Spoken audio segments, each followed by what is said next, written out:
آج ہم ایک ایسی کہانی کا سفر کریں گے جس میں دولت ہے، تکبر ہے اور ایک ایسا گہرا راز ہے جو آج تک کوئی نہیں کھول سکا۔ یہ کہانی ہے تاریخ کے شاید سب سے امیر آدمی کی، قارون کی۔ تو سب سے پہلے اس سوال کی بات کرتے ہیں جو صدیوں سے لوگوں کو پریشان کیے ہوئے ہے۔ قارون کون تھا؟ یہ تو ہم جانیں گے ہی، لیکن اس کا وہ بے حساب خزانہ آخر گیا کہاں؟ یہی وہ معمہ ہے جس نے نہ جانے کتنوں کو اپنا دیوانہ بنایا ہے۔ تو آخر یہ قارون تھا کون؟ دراصل وہ بنی اسرائیل سے تھا اور حضرت موسیٰ علیہ السلام کا رشتہ دار تھا، اور اپنی زندگی کی شروعات میں وہ اپنی پرہیزگاری کے لیے بہت مشہور تھا۔ بلکہ سچ تو یہ ہے کہ وہ اتنی خوبصورت آواز میں تورات کی تلاوت کرتا تھا کہ اسے المنور کا لقب ملا، یعنی روشن کیا ہوا۔ یہ لقب اس کی دینداری کا ثبوت تھا، اس وقت تک جب تک دولت نے آ کر سب کچھ بدل نہیں دیا۔ اور جب ہم دولت کی بات کر رہے ہیں تو یہ کوئی معمولی دولت نہیں تھی۔ اس کی امیری کا عالم یہ تھا کہ صرف اس کے خزانوں کی چابیاں اٹھانے کے لیے طاقتور لوگوں کا ایک پورا گروہ چاہیے ہوتا تھا۔ سوچیں ذرا، یہ اتنی دولت تھی جس کا ہم آج شاید تصور بھی نہیں کر سکتے۔ تو سوال یہ ہے کہ اتنی دولت آئی کہاں سے؟ اس بارے میں الگ الگ کہانیاں ہیں۔ کچھ لوگ کہتے ہیں کہ وہ کیمیا گری جانتا تھا، مٹی کو سونا بنا لیتا تھا۔ کچھ کا ماننا ہے کہ اسے اللہ کا اسم اعظم پتہ تھا جسے اس نے دولت مانگنے میں استعمال کیا، اور ایک نظریہ یہ بھی ہے کہ وہ چٹانوں سے سونا نکالنے کا ماہر تھا، اور یہی وہ ہنر تھا جس نے اسے فرعونوں کا قریبی بنا دیا تھا۔ لیکن تاریخ ہمیں یہی بتاتی ہے کہ بے تحاشا طاقت اور دولت اکثر اپنے ساتھ ایک تاریک سایہ لے کر آتی ہیں۔ قارون کے لیے بھی یہی دولت اس کے کردار کے زوال کی وجہ بنی، اور اس کے دل میں تکبر کے بیچ آہستہ آہستہ جڑ پکڑنے لگے۔ یہاں آپ اس کی تبدیلی کو صاف صاف دیکھ سکتے ہیں۔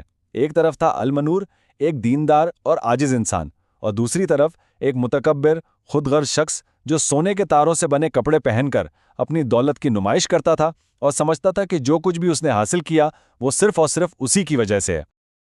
اور بس یہی وہ سوچ تھی جو اس کے زوال کی جڑ بنی۔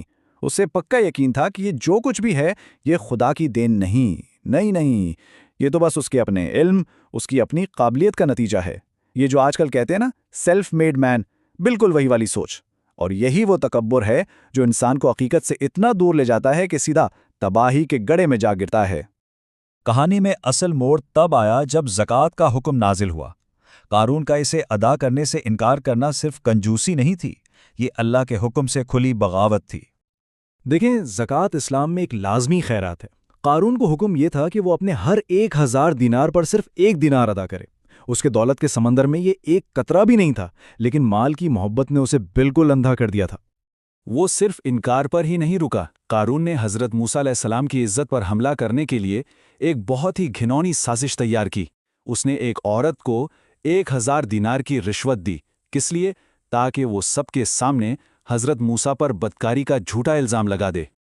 لیکن جب وہ لمحہ آیا تو اللہ کا خوف اس عورت پر طاری ہو گیا۔ وہ کانپنے لگی اور سب کے سامنے قارون کی پوری سازش کا پردہ پھاش کر دیا۔ اس کے ایک اعتراف نے قارون کی مکاری سب پر ظاہر کر دی، اور سمجھے کہ اسی وقت اس کی قسمت کا فیصلہ ہو گیا۔ اس کھلی دشمنی اور سازش پر حضرت موسیٰ علیہ السلام کو شدید غصہ آیا، اور انہوں نے قارون کے خلاف دعا کی۔ اس کے بعد جو ہوا وہ تاریخ کا ایک ایسا خوفناک باب ہے جس سے آج بھی عبرت حاصل کی جاتی ہے۔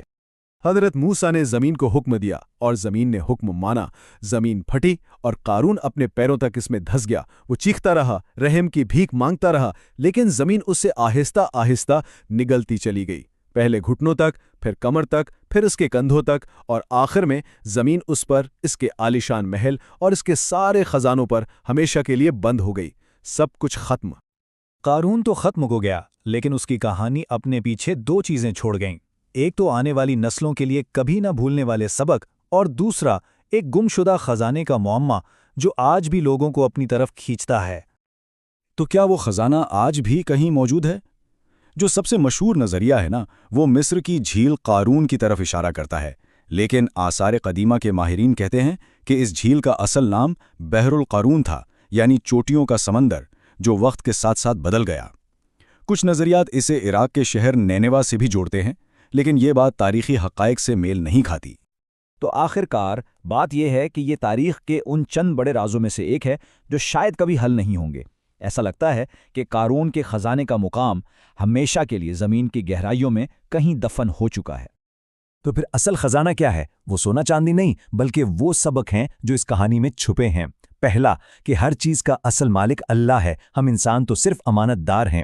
دوسرا، تکبر اور میں کی سوچ تباہی کا راستہ ہے۔